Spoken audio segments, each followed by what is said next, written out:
ہمیں جوائن معروف عالم دین جناب حشام الہی ظہیر صاحب نے. حشام صاحب بہت شکریہ آپ نے ہمارے پروگرام کے لیے وقت نکالا. یہ ہے کہ حماس کے اس حملے کو آپ کس طرح دیکھتے ہیں؟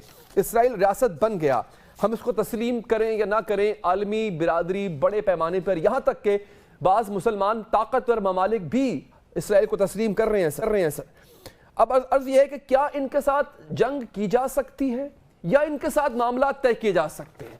امن کا راستہ کون سا ہے، جنگ یا معاملات کا طے کرنا؟ اور اگر جنگ کرنی ہے تو کیا وہ نہتے فلسطینی یا وہ ملیٹنٹ گروہ حماس یا الفتح جیسے گروہ کیا وہ اس قابل ہیں کہ وہ مقابلہ کر سکیں اسرائیل کی فوجی طاقت کا؟ کیونکہ ہم دیکھ یہ رہے ہیں کہ سب میں جو مارے جا رہے ہیں وہ معصوم مظلوم نہتے فلسطینی مارے جا رہے ہیں.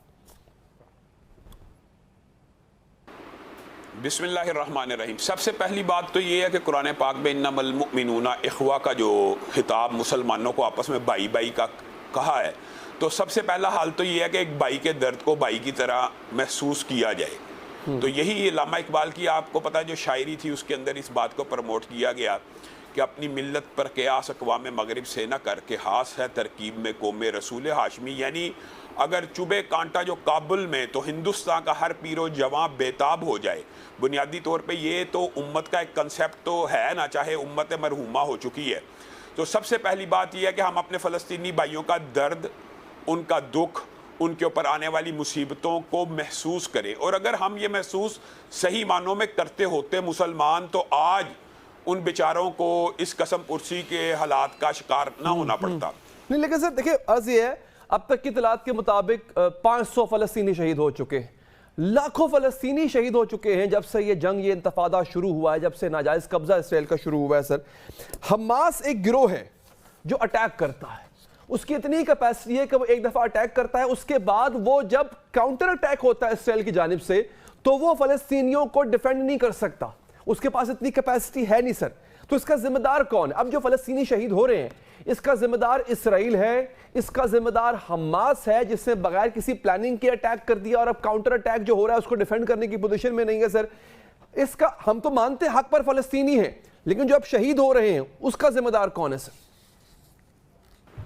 بنیادی طور پہ آپ نے بہت ایک طویل سوال کیا ہے اور اس کے اندر آپ نے بہت سے ویلڈ پوائنٹس بھی اٹھائے ہیں، لیکن میں سلسلہ وار ان کا جواب دینا چاہتا ہوں. سب سے پہلی بات تو یہ ہے کہ یہ جو خدشات ہیں یا وہم ہیں کہ اس کے بعد اب ظاہر ہے امریکہ ان کا ساتھ دے رہا، آپ نے خود کہہ دیا، یورپ پورا ان کا ساتھ دے رہا ہے، مغرب پورا ساتھ دے رہا ہے، مسلمان اس طرح کھل کھلا کے ان کا ساتھ نہیں دے رہے. لیکن یہی واقعہ آپ کے ذہن میں ہوگا کہ ایک وقت تھا کہ افغانستان کے اندر توڑا بوڑا بنانے کی باتیں ہوتی تھی اور ڈیلی کٹر بمز کی باتیں ہوئیں اور پوری دنیا کی افواج، نیٹو افواج کے ساتھ پوری دنیا کی فوجوں نے افغانستان کے اوپر چڑھائی کر دی. اور اس وقت بادی النظر میں یہی نظر آتا تھا کہ وہ اس ٹائم سارے کے سارے بھاگ گئے ہیں، شکست کھا گئے ہیں، لیکن اللہ کے فضل و کرم سے انہوں نے فائٹ بیک کیا اور انہوں نے 20 سال پوری دنیا کی سب سے بڑی قوتوں اور طاقتوں کو ناکو چنے چبوانے کے اوپر مجبور کر دیا. ہمارے دل میں بھی یہ آرزو اور خواہش ہے، اللہ کرے کہ مسلمان بیدار ہو جائیں. آپ نے جو دوسرا سوال کیا نا کہ کیا استعداد نہ ہو تو پھر بھی اس طرح کی فائٹ کرنی چاہیے؟ ہرگز نہیں کرنی چاہیے. رسول اللہ صلی اللہ علیہ وسلم کی شریعت میں اب یہ دوسرے سوال کی جو آپ کا جواب ہے وہ دیتا ہوں کہ ہاں آپ کو کم از کم اتنی قوت منظم کرنی چاہیے، اتنی طاقت منظم ہونی چاہیے کہ آپ ایک دفاعی لائن کو قائم کر سکیں. اور مسلمانوں کی اور ان کی ریشو قرآن پاک میں اللہ نے جو تخفیف کی ہے، پہلے 1 کے ساتھ 10 کا مقابلہ ہو تو دفاع لازمی، اب 1 کا 2 کے ساتھ ہو تو دفاع لازمی ہے. تو اگر اس سے کم ریشو ہو تو مسلمان عارضی طور پہ تدبیر کے طور کے اوپر پیچھے ہٹ سکتا ہے، جیسے پلٹ کر جھپٹنا اور جھپٹ کر پلٹنے والی جو تدبیر ہے وہ اختیار کی جا سکتی ہے. لیکن اب آپ نے کہہ دیا وہ سچویشن ہو گئی تو اب یہ تیسرا مرحلہ یہ اب ہو چکا ہے. اب جو انہوں نے کرنا تھا مجاہدین نے کر دیا. اب ہمیں پوری امت کو، پوری قوم کو اور پاکستانیوں کو بالخصوص اور عالم عرب کو، جیسے آپ نے حوالہ بھی دیا، اور عالم اسلام کو اس چیز کی ضرورت ہے کہ اب ان کے پیچھے کھڑے ہو جائیں. اور پھر جو چوتھی بات آپ نے کی ہے کہ یہ ناجائز چاہے ریاست بنی، اور حضرت قائد اعظم محمد علی جناح رحمہ اللہ کا یہ قول ہے کہ یہ عرب کے قلب میں ایک ناجائز خنجر ہے جو گھونپا گیا ہے. جو لیکن علامہ صاحب میں نے سوال میں دوبارہ دہرایا، سوال میرا یہ تھا کہ اس میں ذمہ دار کون ہے؟ سر ان فلسطینیوں کے شہید ہونے میں ذمہ دار کون ہے؟ آپ مجھے ایک بات بتائیں، یہ تو پھر وہی بات ہوگی نا کہ ہر جرم ضعیفی کی سزا برگ مفاجات. بنیادی طور کے اوپر اسرائیل کی ٹیریٹری کتنی تھی 1947 میں، کتنی تھی، آج کتنی ہوگی، وہ تو پھیلاؤ کے اوپر یقین رکھتا ہے.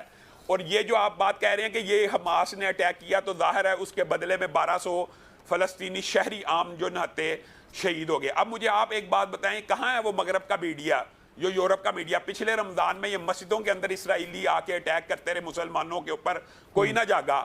آج یہ نہتے مسلمانوں کے اوپر اٹیک کر رہے ہیں اور اس کو وہ جسٹیفائی اس چیز سے کرنا چاہتے ہیں کہ حماس نے ان کے فوجیوں سے جنگ لڑی. اسلام کا ایک اصول ہے کہ حربی جنگی جو جرائم میں ملوث ہو یا حربی کافر ہو یا جس سے جنگ ہو رہی ہو، اس کے شریعت میں اصول مختلف ہیں اور پبلک کے اصول مختلف ہیں. اور یہ پوری دنیا کے اندر ایک مسلمہ ضابطہ ہے کہ پبلک کو، عوام کو جنگ کے دوران بھی نشانہ نہیں بنایا جا سکتا، لیکن وہ بنا رہے ہیں. اب ہمیں کم از کم یہ آواز تو اٹھانی چاہیے نا کہ وہ پبلک کو نشانہ کیسے بنا رہے ہیں.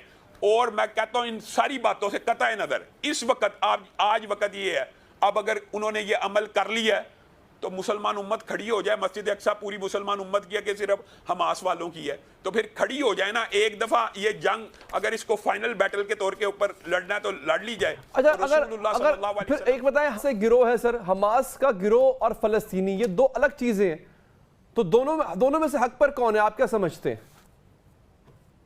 میں یہ سمجھتا ہوں کہ فلسطینی حق پہ ہیں. وہ تو ہم قیامت تک کے لیے مسلمان یہ سمجھتے ہیں کہ فلسطین کا حق ہے، فلسطین کی زمین کے اوپر فلسطین کے مسلمانوں کا حق ہے، بلکہ بیت المقدس کے اوپر، مسجد اقصیٰ کے اوپر آپ کا میرا ان سے زیادہ حق ہے، کیونکہ ہمارے نبی نے وہاں ایک نماز کو 250 نماز کہا ہے.